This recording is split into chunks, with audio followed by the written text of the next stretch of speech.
CNBC आवाज Motilal Oswal studios में आपका स्वागत है। नमस्कार, मैं हूं आपके साथ आशीष चतुर्वेदी और आप देख रहे हैं खिलाड़ी नंबर 1। मार्केट की शुरुआत बड़ी तेज गिरावट के साथ हुई थी और कल के मार्केट का एक्शन तो हम सब ने देखा था। बड़े शार्प कट यहां पर आपको देखने को मिले, लेकिन अब अच्छी बात यह कि गिरावट के बाद अब स्लाइट रिकवरी का प्रयास, ऑफ लोज थोड़ी सी रिकवरी यहां पर आपको देखने को मिली है।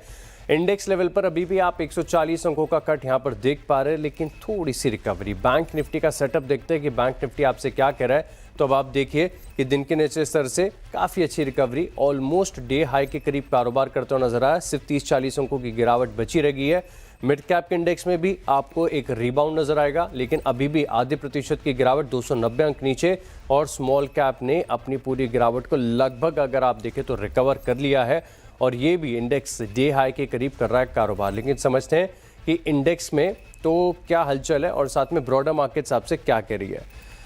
एडवांस और डिक्लाइन अभी भी कंफर्टेबल नहीं है। ये लाल लाइन आप ऊपर देख सकते हैं, डिक्लाइन वाली है। अभी भी यानी जो गिरने वाले शेयर हैं इनकी संख्या आपको ज़्यादा नजर आएगी। 1643 शेयर ऐसे हैं जहाँ पर गिरावट के साथ कामकाज है और 1168 ऐसे हैं जहाँ पर खरीदारी आपको देखने को मिल रही है। ओवरऑल अगर आप देखें तो स्लाइट इंप्रूवमेंट जो है मार्केट की ब्रेथ में भी आपको नजर आया। सेटअप समझते हैं इंडेक्स का। निफ्टी और निफ्टी बैंक दोनों के कंट्रीब्यूटर्स आपकी स्क्रीन पर लेकर आते हैं। आईटी कल भी मार्केट को थोड़ा सा संभालने का प्रयास कर रहा था। आज अगर आप देखें तो थोड़ा सा डाइवर्स है।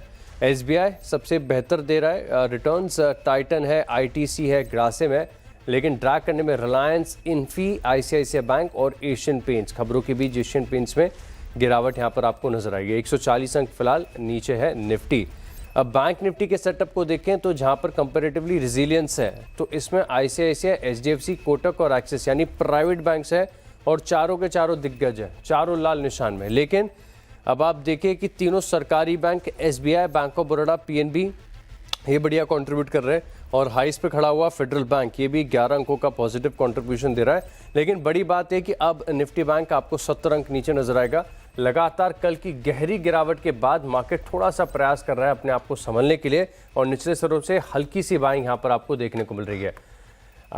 बिल्कुल, लेकिन अब इस शो में बढ़े आगे इससे पहले एक काम करते हैं, हमारे जो तीनों मार्केट एक्सपर्ट्स हैं इनका स्वागत करते हैं। और प्रूडेंट कॉर्पोरेट एडवाइजरी के प्रदीप हुच्चंदानी है, सैमको सिक्योरिटीज़ के धूपेश धमेजा और मंत्री फिनमार्ट के अरुण कुमार मंत्री हमारे साथ। आप तीनों का शो में स्वागत है। नमस्कार प्रदीप जी। सबसे पहले कम शब्दों में स्मॉल कैप और मिड कैप का चार्ट देके मैं इनफैक्ट आप तीनों से ही जानना चाहूँगा। आप निफ्टी बैंक पर राय मत दीजिए, स्मॉल कैप और मिड कैप पर बताइए कि क्या करना चाहिए, क्या सही समय खरीदारी करने का और आपकी स्ट्रैटेजी क्या होगी। प्रदीप जी आप पहले।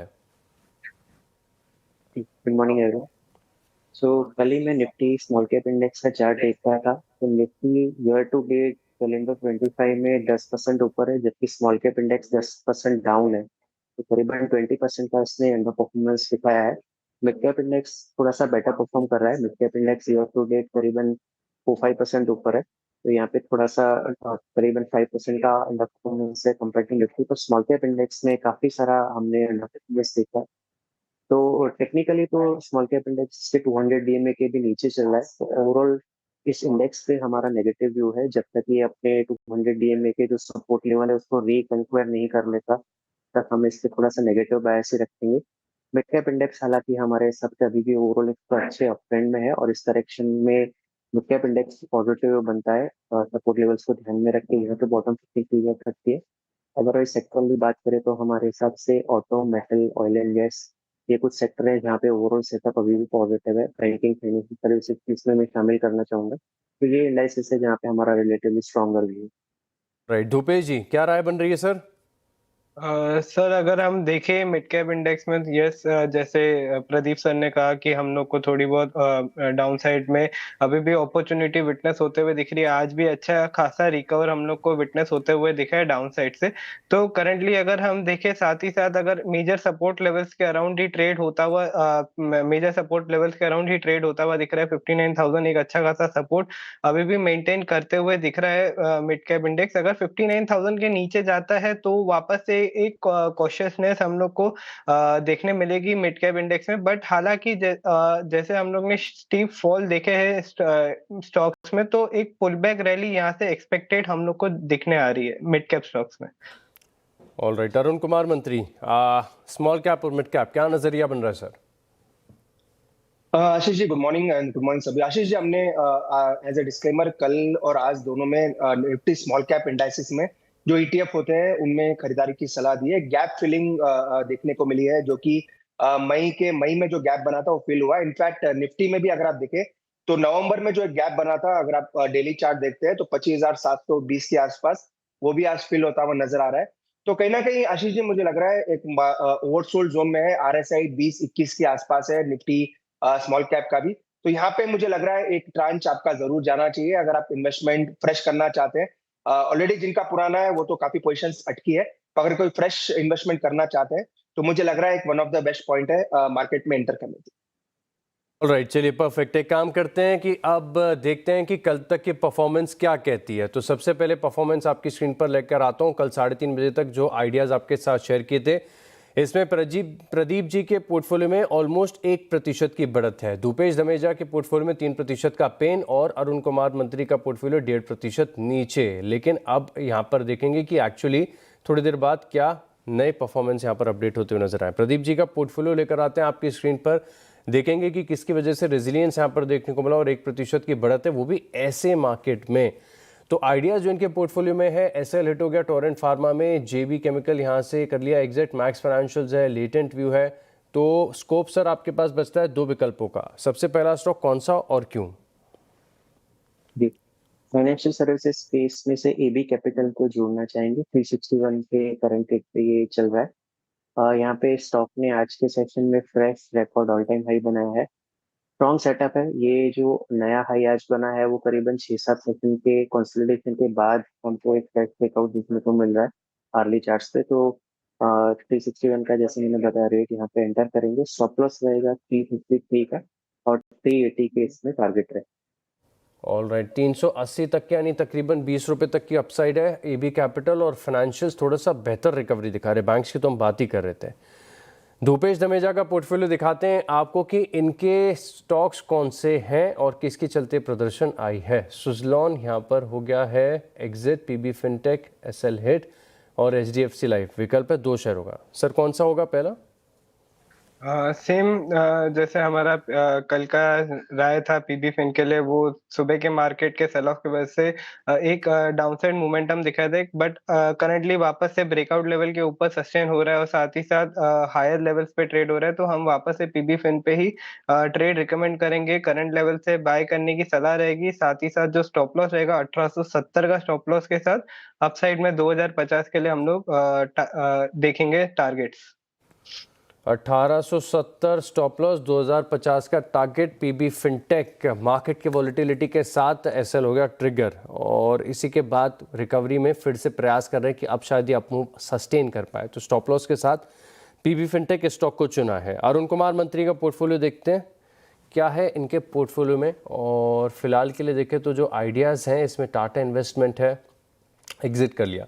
क्राफ्ट्समैन ऑटोमेशन, एसएल हिट हो गया, जिंदल स्टेनलेस ये होल्ड है, लेटेंट व्यू यहाँ पर देखें तो काफ़ी बढ़िया मूव कल देखने को मिला था।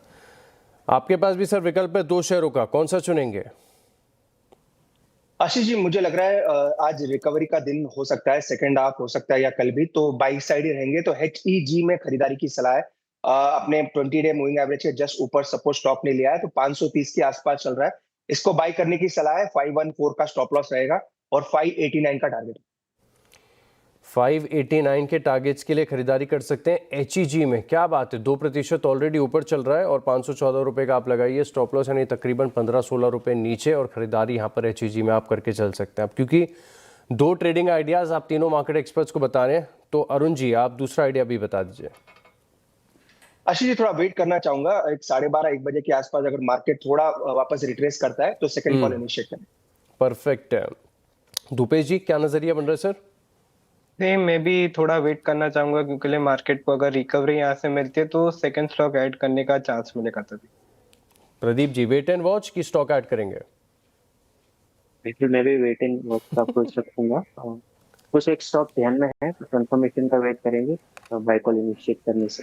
बिल्कुल, इम्पल्स से फिलहाल के लिए बच रहे हैं। सही समय पर सही स्टॉक को आइडेंटिफाई करके फिर अपने पोर्टफोलियो में जोड़ेंगे, ताकि ये जो बाजार के उतार चढ़ाव आ रहे हैं इसमें कंफर्मेशन और कन्विक्शन के साथ ट्रेड जो है आइडेंटिफाई किया जाए। चलिए भाई काम करते हैं, हम शो में आगे बढ़ते हैं। और बाजार में मुनाफे की राह दिखाने के लिए सीएनबीसी आवाज एक बार फिर ला रहा है मार्केट गुरुकुल। 2 दिनों के इस एक्सक्लूसिव वेबिनार में हम पोर्टफोलियो कंस्ट्रक्शन, टेक्निकल और फंडामेंटल एनालिसिस, आईपीओ मार्केट और रिस्क मैनेजमेंट जैसे फैक्टर्स पर फोकस करेंगे। मार्केट गुरुकुल में मार्केट एक्सपर्ट्स आपको बताएंगे कि एक अच्छा पोर्टफोलियो कैसे बनाया जाए और समय समय पर उसमें रीबैलेंसिंग कैसे होनी चाहिए।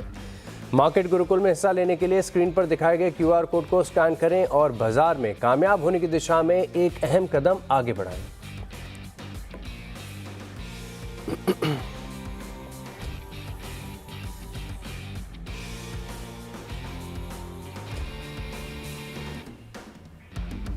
ऑलराइट, अब इसी के साथ वक्त हो गया एक छोटे से ब्रेक का। ब्रेक के बाद बात करेंगे हैप्पीएस्ट माइंड के एमडी और सीईओ के साथ, आगे के आउटलुक पर चर्चा करेंगे। आप बने रहिए हमारे साथ। चलिए, ब्रेक के बाद आपका स्वागत है और आज बात करेंगे हैप्पीएस्ट माइंड्स के मैनेजमेंट से। हाल ही में कंपनी ने एलायरा प्लेटफॉर्म लॉन्च का ऐलान किया है। नए प्लेटफॉर्म से कारोबार ग्रोथ और कितना मिलेगा सपोर्ट, साथ ही एआई को लेकर कंपनी के क्या है ग्रोथ प्लान, इन सभी मुद्दों पर बातचीत करने के लिए अब हमारे साथ हैं हैप्पीएस्ट माइंड्स के एमडी वेंकटरमण नारायण और को चेयरमैन एंड सीईओ जोसेफ अनंतराजू। आप दोनों का शो में स्वागत है, नमस्कार। और सबसे पहले जोसेफ सर, आपसे मैं एक सवाल पूछना चाहूँगा कि ये जो आपने प्लेटफॉर्म हाल ही में लॉन्च किया है एलायरा, इसके बारे में थोड़ा सा और बताइए, क्या फ़ायदा होगा कंपनी को? अगर आप इंफ्रास्ट्रक्चर और एप्लीकेशन सपोर्ट करना चाहते हैं और जितना भी क्वेश्चंस और रिक्वेस्ट आते हैं यूजर से, तो उसको कैसे हम ऑटोमेट कर सकते हैं, वो सोच के हमने एलआरआई को बनाया है। वो एआई बेस्ड लेयर है, जो नीचे जो रिक्वेस्ट आ रहे हैं वो सबको लेके एक डैशबोर्ड में प्रेजेंट करेंगे और उसको ऑटोमेट करेंगे। तो ये एंटरप्राइजेस को उन लोग का जो सपोर्ट है उसको ऑटोमेट करेंगे और उनको कॉस्ट जो है उसको ऑप्टिमाइज करेगा। बिल्कुल। वेंकट सर, अगला सवाल आपके साथ होगा कि कंपनी ने, अगर आप देखें तो काफ़ी ज़्यादा एआई इनिशिएटिव्स हाल ही में किए हुए हैं। पहले तो इन इनिशिएटिव्स के बारे में बताएं और अभी फिलहाल देखें तो फाइनेंशियल्स में एआई से कितनी रेवेन्यू आती है?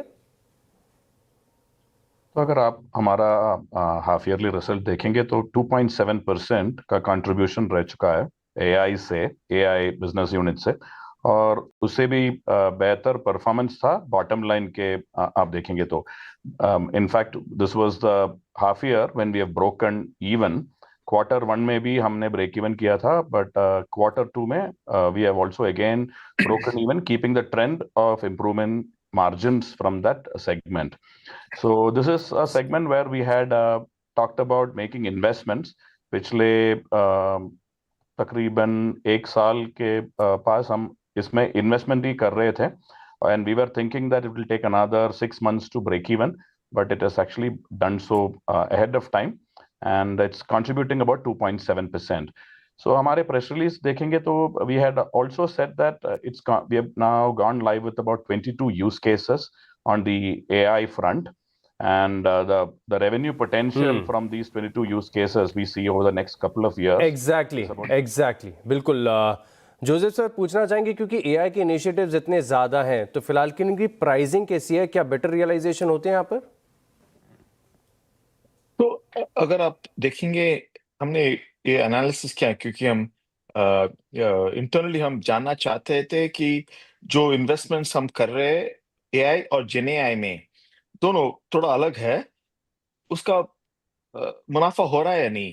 तो हमने ये देखा कि एनालिटिक्स और एआई जो प्रोजेक्ट्स है उनमें 10% ज्यादा रेट रियलाइजेशन मिल रहा है। Standard UI, front end, back and, full stack, जो कुछ भी प्लेटफॉर्म इंजीनियरिंग जो करते हैं उनसे 10% एआई और एनालिटिक्स में मिल रहा है। लेकिन हमने जब जेन एआई, हमारा जेन एआई बिजनेस यूनिट का जो प्रोजेक्ट्स है उसका एनालिसिस किया, तो हमने देखा कि उसमें 25% ज्यादा रेट रियलाइजेशन मिल रहा है। तो इसका ये मतलब है कि दोनों एआई और जेन एआई को अभी भी कस्टमर्स थोड़ा ज्यादा मुनाफा और प्रीमियम दे रहे हैं। तो हमारा एनालिसिस के when you look at it, हमें 10% ज्यादा मिल रहा है एआई में, और जेन एआई में 25% मिल रहा है। तो इसका मतलब है कि हमारा जो इन्वेस्टमेंट्स और जो कोशिश कर रहे हैं उसका मुनाफा हमें मिल रहा है।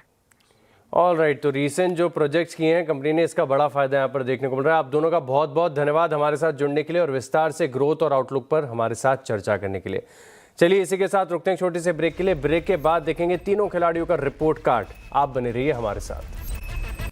चलिए वेलकम बैक। अब देखते हैं तीनों खिलाड़ियों का परफॉर्मेंस। स्क्रीन पर आएगा रिपोर्ट कार्ड। देख सकते हैं कि जो आइडियाज आपके साथ शेयर किए, प्रदीप जी का पोर्टफोलियो 0.4% ऊपर, धूपेश धमेजा के पोर्टफोलियो में 3.35% का पेन, और अरुण कुमार मंत्री के पोर्टफोलियो में लगभग तकरीबन 2% की गिरावट यहां पर आपको नजर आ रही है। तो फिलहाल हफ्ते की शुरुआत ही हुई है, देखेंगे कि आगे प्रदर्शन कैसा हो। बहरहाल आप तीनों मार्केट एक्सपर्ट्स का बहुत बहुत धन्यवाद हमारे साथ जुड़ने के लिए और ये आइडियाज हमारे साथ शेयर करने के लिए। खिलाड़ी नंबर 1 विद 9 आप बने रहेंगे CNBC आवाज के साथ। नमस्कार।